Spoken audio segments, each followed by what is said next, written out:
Magandang araw mga ka-MC. Sa napakayamang kalikasan ng Pilipinas, hindi lang ganda at biodiversity ang maipagmamalaki. Dito rin matatagpuan ang ilan sa mga pinakamabilis na hayop sa mundo. Mula sa himpapawid, kung saan nagahari ang mga ibon, hanggang sa kailaliman ng karagatan na puno ng makapangyarihang mandaragit, bawat nilalang ay may kakaibang kakayahan na nagpapakita ng husay ng ebolusyon. Ang bilis ay hindi lamang tungkol sa paggalaw. Ito ay tungkol sa survival, pangangaso, at pag-angkop sa kapaligiran. Sa video na ito, tutuklasin natin ang top 10 pinakamabilis na hayop na matatagpuan sa Pilipinas. Malalaman mo kung gaano sila kabilis, saan sila makikita, at kung paano nila ginagamit ang kanilang bilis para mabuhay. May ilan dito na inaasahan mo na. Pero sigurado mga ka-MC na may mga hayop na ikakagulat mo na narito pala mismo sa ating bansa. Top 10, Tiger Beetle. Sa unang tingin, maaaring hindi mo mapansin ang Tiger Beetle. Isang maliit ngunit kahanga-hangang insekto na matatagpuan sa mga buhanginan, kagubatan, at maging sa mga tabing ilog sa Pilipinas. Karaniwan itong makikita sa mga araw na lugar kung saan mabilis itong tumatakbo sa lupa habang naghahanap ng pagkain. Bagamat maliit, ang presensya nito ay mahalaga sa ecosystem dahil isa itong aktibong predator ng maliliit na insekto. Pagdating naman sa bilis, ang Tiger Beetle ay tinuturing na isa sa pinakamabilis na insekto sa mundo kung ibabase sa body length per second. Umaabot ito sa humigit kumulang 9 km per hour, ngunit kung i-convert sa laki ng tao, para itong tumatakbo ng daan-daang kilometro kada oras. Ang kakaibang katangian nito ay ang sobrang bilis na halos hindi na makasabay ang paningin nito. Kaya paminsan-minsan ay humihinto ito para mag-reset ng visual processing. Ang bilis na ito ay ginagamit nito upang mabilis na habulin ang biktima tulad ng maliliit na langgam at iba pang insekto. Sa kabila ng kanyang laki, isa itong patunay na sa kalikasan, hindi sukatan ang laki para maging isang mahusay na mga ngaso. Sa Pilipinas, ang presensya ng Tiger Beetle ay indikasyon din ng malinis at balanseng kapaligiran. Number 9, Philippine Brown Deer, Rusa mariana. Ang Philippine Brown Deer ay isa sa mga pinakakilalang mammal sa bansa. Ito ay matatagpuan sa mga kagubatan ng Luzon, Mindoro, at ilang bahagi ng Visayas. Ito ay isang herbivore na karaniwang kumakain ng damo, dahon, at maliliit na halaman. Dahil sa patuloy na pagkawala ng tirahan at pangangaso, ito ay tinuturing na vulnerable species. Sa aspeto ng bilis, kaya nitong tumakbo ng 35 hanggang 40 km per hour na mahalaga para sa kanyang survival. Sa mga masukal na kagubatan, ang bilis na ito ay sinasamahan ng liksi at kakayahang magmaniobra sa pagitan ng mga puno at halaman.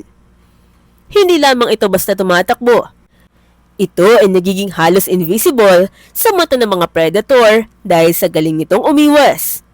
Ang bilis ng Philippine Brown Deer ay isang pangunahing depensa laban sa panganib. Kapag nakaramdam ng banta, agad itong tumatakbo palayo. Madalas ay sa zigzag pattern upang lituhin ang umahabol. Sa ganitong paraan, napapanatili nito ang kanyang kaligtasan sa isang kapaligirang puno ng panganib. Number 8, Short-finned Pilot Whale, Globicephala macrorhynchus. Sa malalim na karagatan ng Pilipinas, matatagpuan ang short-finned pilot whale, isang uri ng cetacean na kilala sa kanilang pagiging sosyal at matatalino.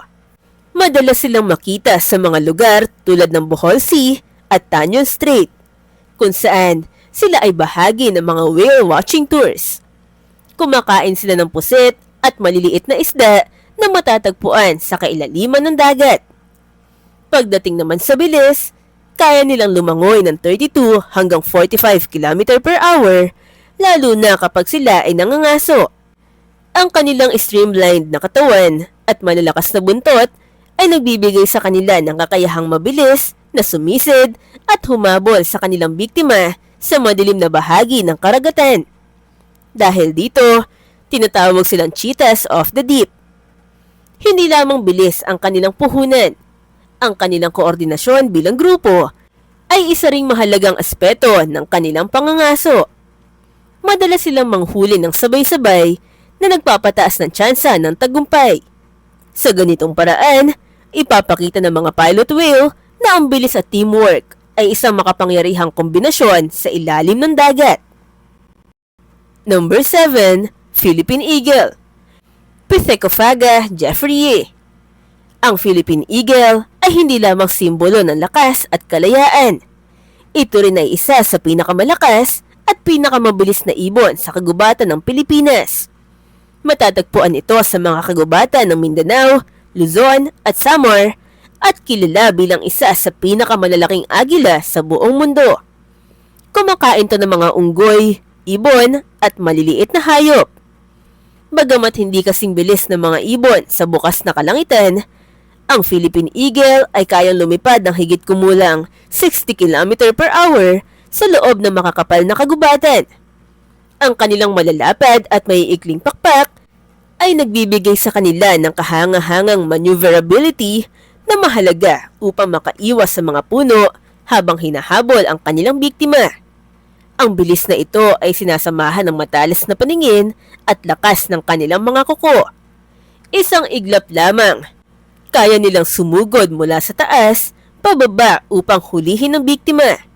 Sa kabila ng kanilang kakayahan, sila ay critically endangered, kaya ang kanilang presensya ay isang paalala ng kahalagahan ng pangangalaga sa ating kagubatan. Number 6. Blue Shark.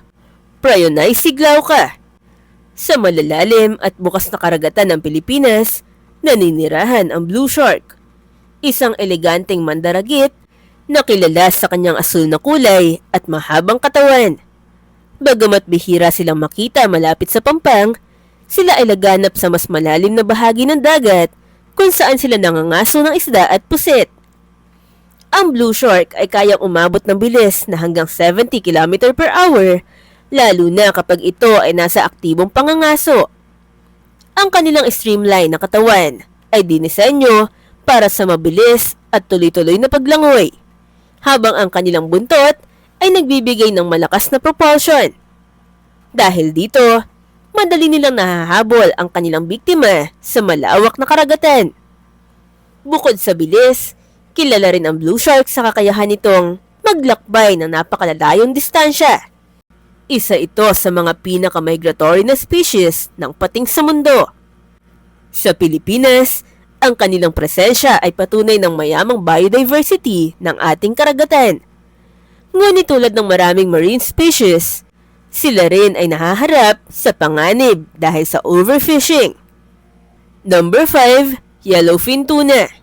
Tunus albacaires. Ang yellowfin tuna ay isa sa pinakamahalagang isda sa Pilipinas, lalo na sa ekonomiya. Kilala ang General Santos City bilang tuna capital of the Philippines, kung saan matatagpuan ang malalaking industriya ng pangingisda at pag-export ng tuna. Ang isdang ito ay karaniwang matatagpuan sa mainit na tubig ng karagatan, kabilang ang Philippine Sea, kung saan ito ay patuloy na gumagalaw sa paghahanap ng pagkain tulad ng maliliit na isda, pusit at crustaceans. Sa aspeto ng bilis, ang yellowfin tuna ay kayang lumangoy ng hanggang 75 km per hour, dahilan kung bakit tinatawag silang marathon swimmers ng karagatan. Ang kanilang katawan ay hugis torpedo na perpekto para sa mabilis at tuloy-tuloy na paglangoy sa malawak na dagat. May kakayahan din silang itago ang kanilang mga palikpik sa loob ng mga uka o grooves na nakakatulong upang mabawasan ang water resistance at lalo pang mapabilis ang kanilang galaw. Hindi lamang bilis ang kanilang puhunan. Ang yellowfin tuna ay kilala rin sa kanilang tibay at istamina. Kayang-kaya nilang maglakbay ng libo-libong kilometro sa karagatan nang hindi humihinto. Sa Pilipinas, sila ay hindi lamang simbolo ng yaman ng dagat, kundi pati na rin ang kabuhayan ng libo-libong mangingisda. Number 4, sailfish, Stropharus. Ang sailfish ay isa sa mga pinakakahangahangang isda sa mundo at madalas matagpuan sa karagatan ng Pilipinas, lalo na sa Siargao at silangang bahagi ng bansa. Kilala ito sa malaking dorsal fin nito na kahawig ng layag ng bangka na nagbibigay dito ng kakaibang itsura at function. Kumakain ito ng maliliit na isda tulad ng sardinas at mackerel na kadalasang hinahabol nito sa grupo. Pagdating sa bilis, ang sailfish ay kayang umabot ng 110 km/h, dahilan kung bakit ito ay kabilang sa pinakamabilis na isda sa mundo. Ang kanilang mahabang katawan at matulis na nguso ay nakakatulong upang hatiin ng tubig at mabawasan ang drag habang sila ay lumalangoy. Sa pangangaso naman, tinataas nila ang kanilang layag upang guluhin at tipunin ang kanilang biktima bago ito salakayin ng mabilis. Ang kombinasyon ng bilis, talino at estratahiya ang dahilan kung bakit napaka-epektibo nilang manghuli. Sa Pilipinas, ang sailfish ay hindi lamang isang simbolo ng lakas ng karagatan, kundi isa ring atraksyon para sa mga mangingisda at turista na naghahanap ng world-class fishing experience. Number 3, Black Marlin, Stylomphax indica. Sa malalalim na bahagi ng karagatan ng Pilipinas, matatagpuan ang Black Marlin, isang higanteng isda na kilala sa kanyang lakas at bilis. Karaniwan itong matatagpuan sa mga tropical at subtropical waters, kabilang na ang Philippine Sea.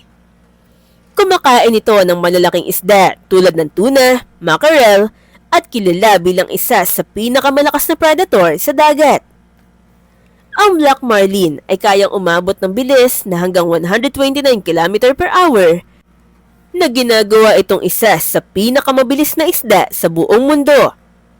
Ang kanilang matulis na bill o nguso ay ginagamit hindi lamang para sa paglangoy, kundi pati na rin sa pag-atake, kung saan hinahampas nila ang kanilang biktima bago ito kainin. Ang kanilang katawan ay dinisenyo para sa matinding bilis at lakas, at ito ay nagbibigay sa kanila ng advantage sa pangangaso. Bukod sa bilis, kilala rin ang Black Marlin sa kanilang lakas.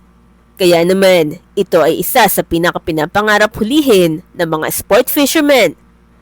Sa Pilipinas, ang presensya ng ganitong uri ng isda ay patunay ng lalim at kasaganahan ng ating karagatan. Top 2, White-throated needletail, Hirundapus caudacutus. Ang white-throated needletail ay isang migratory bird na dumadaan sa Pilipinas tuwing taglamig. Kilala ito bilang pinakamabilis na ibon sa level flight o diretsong paglipad. Madalas itong makita sa himpapawid habang mabilis na lumilipad sa paghahanap ng mga insekto na kanyang kinakain habang nasa ere. Sa bilis na umaabot ng 170 km/h, ang needletail ay tunay na kampyon sa himpapawid. Ang kanilang pakpak ay hugis karit o scythe na nagbibigay sa kanila ng aerodynamic advantage para sa mabilis at tuloy-tuloy na paglipad. Hindi tulad ng ibang ibon, bihira silang dumapo sa lupa. Karamihan ng kanilang buhay ay ginugugol sa himpapawid. Ang kanilang bilis ay hindi lamang para sa paglalakbay, kundi para rin sa survival. Dahil sa kanilang lifestyle, kailangan nilang maging mabilis upang makahuli ng pagkain at makaiwas sa panganib. Sa Pilipinas, ang kanilang pagdating ay isa ring paalala ng kahalagahan ng migratory routes at ng koneksyon ng ating bansa sa global ecosystem. And lastly, number 1, peregrine falcon, Falco peregrinus. Sa tuktok ng listahan, matatagpuan ang peregrine falcon, ang itinuturing na pinakamabilis na hayop sa buong mundo. Isa itong migratory bird na bumibisita sa Pilipinas tuwing taglamig at makikita sa mga baybayin, lungsod at kabundukan kung saan ito ay nangangaso ng ibang ibon. Ang peregrine falcon ay kayang umabot ng bilis na higit 389 km/h sa kanyang stoop o high-speed dive. Ginagamit ito ang gravity upang bumilis habang sumisisid mula sa mataas na lugar at sa isang iglap ay nahuhuli nito ang kanyang biktima sa ere. Ang bilis na ito ay hindi lamang kahanga-hanga. Ito ay isang perpektong halimbawa ng ebolusyon at precision. Ang kanilang matalas na paningin, aerodynamic na katawan, at kontrol sa paglipad ay ginagawa silang ultimate hunter sa himpapawid. Sa Pilipinas, ang presensya ng Peregrine Falcon ay isang patunay na kahit ang pinakamabilis na nilalang sa mundo ay dumadaan sa ating kalangitan. Isang paalala ng koneksyon natin sa mas malawak na mundo ng kalikasan. At ayun na nga ang 10 pinakamabilis na hayop na matatagpuan sa Pilipinas. Sa huli, makikita natin na ang bilis ay isang mahalagang sandata sa kalikasan para sa pangangaso, pagtakas at kaligtasan. Mula sa maliit na insekto hanggang sa dambuhalang isda at ibon, bawat isa sa kanila ay may natatanging paraan kung paano ginagamit ang kanilang kakayahan. Pinapakita pa rin ito kung gaano kayaman at kahalaga ang biodiversity ng Pilipinas at dapat nating pangalagaan para sa susunod na henerasyon. Ngayon, ikaw naman ang tatanungin ko. Alin sa mga hayop na ito ang pinakanagulat ka na napakabilis pala? May alam ka pa bang ibang mabilis na hayop na matatagpuan sa Pilipinas na wala sa listahan? At kung papipiliin ka, alin sa kanila ang gusto mong makita ng personal? Kung nagustuhan nyo ang ganitong klaseng content, huwag kalimutan mag-like, share, and subscribe para updated ka sa susunod pa nating mga videos. Maraming salamat sa panonood mga ka-MC.